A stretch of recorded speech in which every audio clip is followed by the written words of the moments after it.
Hello student, how are you all? Let's start today's video in which we are covering the syllabus of advanced web development. So according to unit 1, we are just in this video going to discuss about what do you mean by advanced web development, HTML and advanced HTML, CSS, CSS3, Flexbox, Gridbox and two more topics. So let's start with advanced web development. Basically क्या होता है जो advanced web development है मतलब कि हम web को develop कर रहे हैं इन एन एडवांस्ड वे मतलब कि मॉडर्न टेक्निक्स का यूज़ कर रहे हैं हम एडवांस टेक्निक्स का यूज़ कर रहे हैं यही है ठीक है advanced web development means building modern interactive responsive and dynamic websites or web application using advanced technologies and techniques. It goes beyond simple web pages and focuses on responsive design, animation and interactivity, performance optimization, backend integration, APIs and database, frameworks and libraries, modern layouts like Flexbox and grids. मतलब कि जो हमारे advanced web development है इसका ये मतलब है कि हम वेब एप्लीकेशन को और भी ज़्यादा इंटरेक्टिव बना रहे हैं, रिस्पॉन्सिव बना रहे हैं और डायनेमिक बना रहे हैं more over than simple web pages. हम सिंपल वेब पेजेस को और ज़्यादा रिस्पॉन्सिव और अट्रैक्टिव बना रहे हैं, इंटरेक्टिव बना रहे हैं ताकि वो और ज़्यादा रिस्पॉन्सिव लगें और उसमें हम एनिमेशंस ऐड कर सकें और उनकी परफॉर्मेंस ऑप्टिमाइजेशन है वो इंक्रीज़ हो और जो बैक एंड है वो हमारा इंटीग्रेट हो और फ्रेमवर्क्स और लाइब्रेरीज भी बेटर यूज्ड हों एपीआई एंड डाटाबेस ठीक है मतलब कि जो लेआउट्स हैं वो मोर मॉडर्न होते हैं जैसे कि इसमें हम सिंपल वेब पेजेस को बनाने के लिए यूज़ करे हुए बॉक्स या ग्रिड्स को या टूल्स को यूज़ नहीं करते modern layout like flexbox and grids का यूज़ करते हैं ठीक है और इसके एग्जांपल हो जाते हैं जैसे कि e commerce websites social media apps online learning platforms and banking websites उसके बाद बात करते हैं HTML की HTML हम सब जानते हैं वेब पेज बनाने के लिए यूज होने वाली लैंग्वेज होती है it stands for hypertext markup language standard markup language to create web pages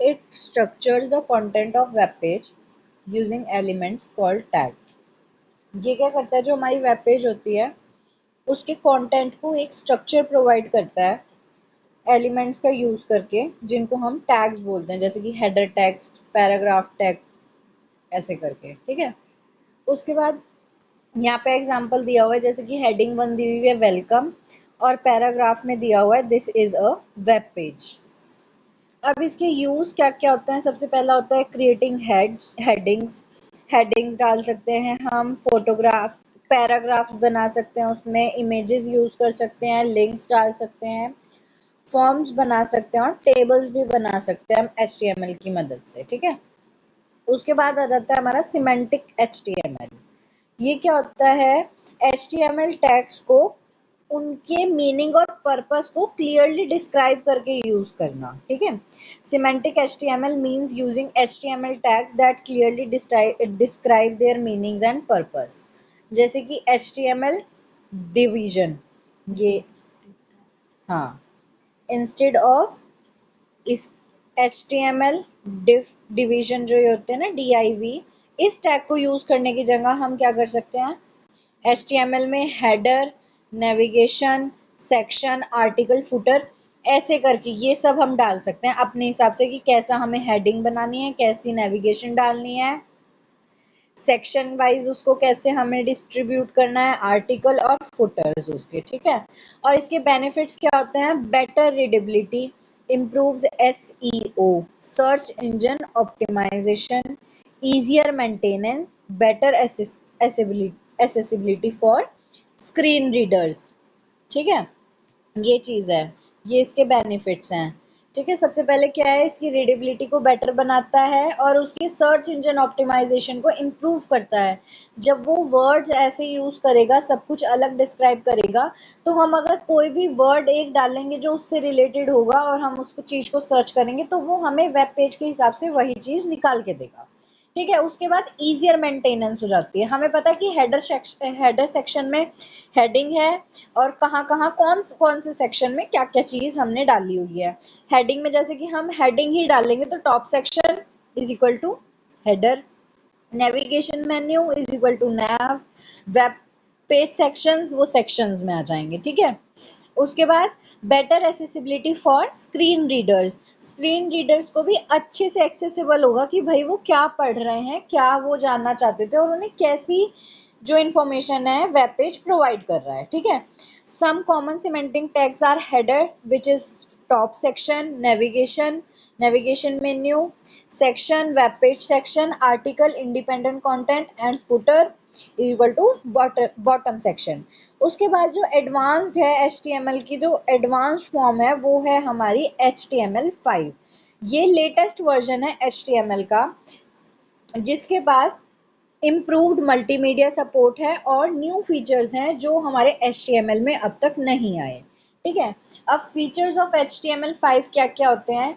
सबसे पहले तो जो हमारा सिर्फ नॉर्मल HTML होता है वो सिर्फ इमेज को सपोर्ट करता है, लेकिन जब हम एडवांस्ड की बात करते हैं, ये लेटेस्ट वर्जन की बात करते हैं HTML की, तो ये ऑडियो एंड वीडियो भी सपोर्ट करता है, मतलब कि ऑडियो भी डालने के लिए हमें सपोर्ट करता है और वीडियो भी हम उसमें लिंक कर सकते हैं। ठीक है। उसके बाद सिमेंटिक टैग्स भी हमें HTML5 ही अलाउ करता है, canvas for graphics, local storage, better forms and mobile friendly structure. ये चीज़ होती है जो हमारे HTML5 में है। बेसिकली ये HTML का लेटेस्ट वर्जन है तो ऑब्वियसली उससे ज़्यादा एडवांस्ड है और उससे ज़्यादा मॉडर्न टेक्निक्स ये यूज़ करता है। इसका एग्जाम्पल दिया हुआ है हमें, video control source search movie dot MP4। Type क्या है मूवी का, वीडियो MP4 और वो क्या है, वीडियो है। ठीक है। तो हमने वीडियो सेक्शन को स्टार्ट करा और फिर वीडियो टैग को क्लोज कर दिया। उसके बाद HTML5 के एडवांटेजेस क्या क्या होते हैं। सबसे पहला होता है फास्टर वेबसाइट। जो हमारी वेबसाइट होती है वो फास्टर काम करती है। और बेटर मल्टीमीडिया सपोर्ट मतलब कि वीडियो, ऑडियो, इमेज, टेक्स्ट जो हम डालना चाहें उसमें डाल सकते हैं। Multiple types of media we can embed in our web page using HTML, the latest version of HTML5, the latest version of HTML। उसके बाद रिस्पॉन्सिव डिज़ाइन को सपोर्ट करती है। जो HTML कहीं ना कहीं इतना रिस्पॉन्सिव डिज़ाइन नहीं बना सकता, वो रिस्पॉन्सिव डिज़ाइन सपोर्ट करता है HTML5। और इम्प्रूव परफॉर्मेंस। उसके बाद हम बात करते हैं कास्केडिंग स्टाइल शीट्स के, जिस बेसिकली ये जो CSS शीट्स होती हैं ये बेसिकली क्या करती हैं, ये इसलिए यूज़ होती हैं ताकि हम अपने HTML वेब पेजेस को ज़्यादा स्टाइल और डिज़ाइन प्रोवाइड कर सकें। ठीक है। मतलब कि जो ये CSS होती हैं कास्केडिंग स्टाइल शीट्स, ये हमारे वेब पेजेस को मोर अट्रैक्टिव बनाती हैं और उनमें कलर्स ऐड करती हैं, उनमें एनिमेशंस ऐड करते हैं ताकि वो बहुत ज़्यादा अच्छी लगें और अगर यूज़र उसको खोले तो वो विजुअलाइजेशन से उसको पसंद करे। ठीक है। It controls colours, fonts, layout, spacing and animation. जैसे कि इसमें एग्जांपल दिया है, हेडिंग 1 है, उसका कलर ब्लू होना चाहिए और उसका फॉन्ट साइज 30 पिक्सल दिया हुआ है। ठीक है। ये चीज़ थी। उसके बाद इसके बेनिफिट्स क्या होते हैं, अट्रैक्टिव वेब पेज, ये वेब पेज को मोर अट्रैक्टिव बनाता है। और design and content are separated. जरूरी नहीं है, मतलब कि हम अपने हिसाब से जो से कंटेंट में जैसा भी डिज़ाइन डालना चाहें हम उस हिसाब से उसमें डिज़ाइन डाल सकते हैं। ये ज़रूरी नहीं है कि हम जो हेडिंग में डिज़ाइन डाल रहे हैं वही हमें दूसरे कंटेंट में भी डालना पड़े। ठीक है। Separation of design and content, reusable styles, ज़रूरी नहीं है कि जो हमने एक बार डाल दिया वो हम दोबारा यूज़ नहीं कर सकते। ठीक है। उसके बाद CSS का लेटेस्ट वर्जन जो है, एडवांस्ड वर्जन जो है वो है CSS3। CSS3 is the advanced version of CSS with modern styling features. जो फीचर्स की कमी CSS में थी वो CSS3 के पास हैं, जैसे कि animation, transition, gradient, shadows, flexbox box, grid layout, media queries. ठीक है।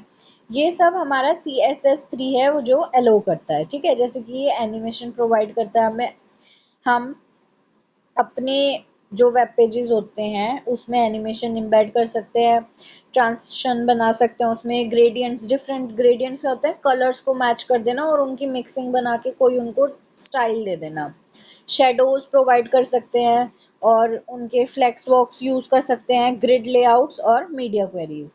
जैसे कि इसका एग्जांपल दिया हुआ है कि इसमें डिवाइड डिस्क्राइब करा हुआ है कि जो हमारी डिवीजन है वो ट्रांजिशन 1 सेकेंड की है, ठीक है। उसके बाद इसके एडवांटेजेस क्या होते हैं, better use interface, responsive design and advanced animation. इसमें हम एडवांस्ड एनिमेशन इनबेड कर सकते हैं, मोर रिस्पॉन्सिव डिजाइन बनाते हैं ये, और यूजर इंटरफेस को बेटर बनाते हैं। उसके बाद इसी का जो ये चीज है, फीचर्स है फ्लेक्स बॉक्स, इसको डिस्क्राइब करते हैं, इसको देखते हैं जरा। Let us discuss about Flexbox. Flexbox is a flexible box layout which is a CSS layout model used to arrange items in row or columns easily. जो ये Flexbox होता है ये ऐसा CSS का layout मॉडल है जो आइटम्स को, जो भी आइटम्स, जो भी हम चीज़ें उसमें डाल रहे हैं उनको रोज और कॉलम में डिस्क्राइब कर सके, उनको डिस्ट्रीब्यूट कर सके, अरेंज कर सके, ऑर्गेनाइज कर सके इजीली। इसका मेन पर्पस क्या होता है, सबसे पहला तो ये होता है align items, distribute space, create responsive layout. जैसे कि इसका एग्जांपल दिया हुआ है कि डॉट कंटेनर ये डिस्प्ले, जस्टिफाई कंटेंट और अलाइन आइटम्स, ये एक चीज हो गई, और इनके जो ये टाइप्स हो गए और जो इनकी वैल्यूज हैं फ्लैक्स, सेंटर, सेंटर, ये चीज अलग चीज हो गई, ठीक है। उसके बाद इसकी इंपॉर्टेंट प्रॉपर्टीज आ गई, display, flex, justify content, align items, flex directions. मतलब कि जो हमारा डिस्प्ले है उसको हम फ्लेक्स कर सकते हैं, हमारी जो कंटेंट है उसको जस्टिफाई कर सकते हैं और आइटम्स को अलाइन कर सकते हैं हम जिस भी डायरेक्शन में चाहें, लेफ्ट अलाइन, राइट अलाइन, और फ्लेक्स की डायरेक्शन भी हम अपने हिसाब से कर सकते हैं। Easy alignment, responsive design, less code, ये तीनों इसके एडवांटेजेस होते हैं। जैसे कि सबसे पहला क्या हो गया, अलाइनमेंट हम इजीली कर सकते हैं, और जो ये रिस्पॉन्सिव डिजाइन है ना, ये मतलब कि HTML, HTML5, वेब डेवलपमेंट सब में सबका एडवांटेजेस है, ठीक है। और लेस कोड मतलब कि हमारे कोड को छोटा बना देता है।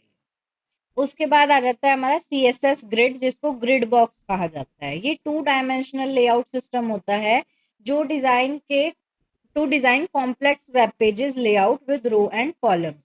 जो ये होता है ना, ये ऐसा 2D लेआउट है जो कॉम्प्लेक्स वेब पेजेस के लेआउट को रोज एंड कॉलम में डिजाइन कर देता है, ठीक है। CSS grid is a two-dimensional layout system used to design complex web page layouts with rows and columns. जैसे कि इसमें dot container, display grid, grid template, column, auto, auto, auto, ठीक है। इसके फीचर्स क्या हो गए, रो एंड कॉलम्स कंट्रोल, जो हमारे रोज एंड कॉलम्स हैं वो कंट्रोल में रहते हैं। रिस्पॉन्सिव लेआउट, जो लेआउट होते हैं वो और ज्यादा रिस्पॉन्सिव होते हैं, और वेब पेज स्ट्रक्चरिंग इससे इजी हो जाती है। और इसके एडवांटेजेस क्या क्या होते हैं, पावरफुल लेआउट सिस्टम, ठीक है, cleaner code, better page design, ये इसके एडवांटेजेस होते हैं। अब फ्लेक्स बॉक्स और ग्रिड बॉक्स को कंपेयर करके देखते हैं, इनके डिफरेंस को देखते हैं जरा। जो फ्लेक्स बॉक्स होता है ना वो 1 डायमेंशनल होता है, और जो ग्रिड होता है वो 2 डायमेंशनल होता है।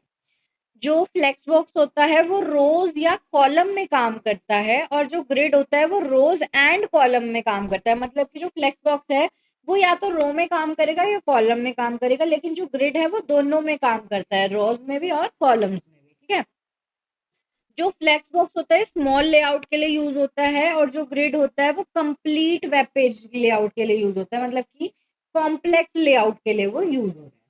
उसके बाद हम बात करने वाले हैं SASS, जिसको सिंटैक्टिकली ऑसम स्टाइल शीट्स भी कहा जाता है। ये CSS प्री प्रोसेसर्स हैं जो एडवांस फीचर को ऐड करते हैं हमारे CSS में, ठीक है। इसके फीचर्स क्या आ जाते हैं, variables, nesting, function, mixing and reusable code. ये क्या करते हैं, ये वेरिएबल्स को भी इम्बेड करने देते हैं, नेस्टिंग, फंक्शंस, ये सब हम उसमें इम्बेड कर सकते हैं अपने CSS स्टाइल शीट्स में ऐड कर देते हैं ये फीचर्स। कौन करता है? SASS। इसका एग्जांपल दिया हुआ है, dollar colour and colour red heading 1 colour is equal to, ये जो चीज है ये रेड ही हो जाएगी, ठीक है ना। ये एंड कलर जो है वो रेड है। ये रीयूजेबल कोड हो गया, मतलब कि जहां पे भी हमें रेड कलर इम्बेड करना है, हम ये जो ये बनाया हुआ ना एंड कलर करके, इसको वहां पे लिख देंगे तो वो वहां पे रेड कलर ले लेगा। इसके एडवांटेजेस क्या होते हैं? Cleaner code, faster development, easier maintenance. जब हम हर कलर को एक नाम दे देंगे, अलग ही कोड दे देंगे, तो उसको मेंटेन करना इजी हो जाएगा। अब LESS ये जो होता है, ये अनदर CSS प्रोसेसर हाँ प्री प्रोसेसर है, जो SASS की तरह ही है, और ये भी वेरिएबल नेस्टिंग फंक्शंस और रीयूजेबल स्टाइल्स के फीचर्स को ऐड करता है हमारे CSS में। और जैसे कि कलर ब्लू, कलर यहाँ पे @ का साइन यूज हुआ है, ठीक है। जब हम SAS यूज करते हैं तो वहां पे हम एंड सिंबल यूज करते हैं, और जब हम लेस की बात करते हैं तो यहाँ पे @ सिंबल यूज करते हैं। ये क्या करता है? CSS को सिंप्लीफाई कर देता है और कोड ऑर्गेनाइजेशन को इम्प्रूव कर देता है। इजी स्टाइलिंग मैनेजमेंट के लिए भी ये माना जाता है, मतलब यूज होता है, ठीक है। अब SASS और LESS को जरा देख लेते हैं। जो हमारा ये SAS होता है, ये एंड साइन यूज करता है वेरिएबल्स के लिए, मोर पावरफुल होता है, रूबी एंड डर्ट बेस्ड होता है, और वाइडली यूज होता है, ठीक है। और जो ये हमारा लेस होता है, ये फॉर वेरिएबल्स यूज करता है, सिंपलियर होता है, मतलब कि जब हम SASS से कंपेयर करते हैं तो जो हमारा लेस है वो लेस कॉम्प्लेक्स है, और ये जावास्क्रिप्ट बेस्ड होता है और लाइट वेट होता है, ठीक है, मतलब कि कम ही यूज होता है। तो इस पूरे वीडियो में the last conclusion is that कि advanced web development uses technology like HTML5, CSS3, Flexbox, Grid, SAS and less to create modern, responsive and interactive website. HTML structure web pages, CSS designs them while Flexbox and Grid manage the layout efficiently. SAS and less make CSS easier and more powerful. ये हमारे advanced web development का पूरा काम बताया हुआ है कि कैसे कैसे होता है, ये क्या क्या यूज करता है, ये कंपोनेंट्स यूज करता है HTML5 CSS3। इसमें क्या करता है, जो HTML5 होता है ये रिस्पॉन्सिव और इंटरेक्टिव वेबसाइट बनाता है, ठीक है। CSS क्या करता है, उनको डिजाइन करता है, फ्लेक्सबॉक्स और ग्रिड उनके लेआउट्स को मैनेज करते हैं, और सेशनलेस क्या करते हैं, उसको इजियर और मोर पावरफुल बनाते हैं। तो आई होप ये वीडियो आपके लिए हेल्पफुल बनी रही हो। नेक्स्ट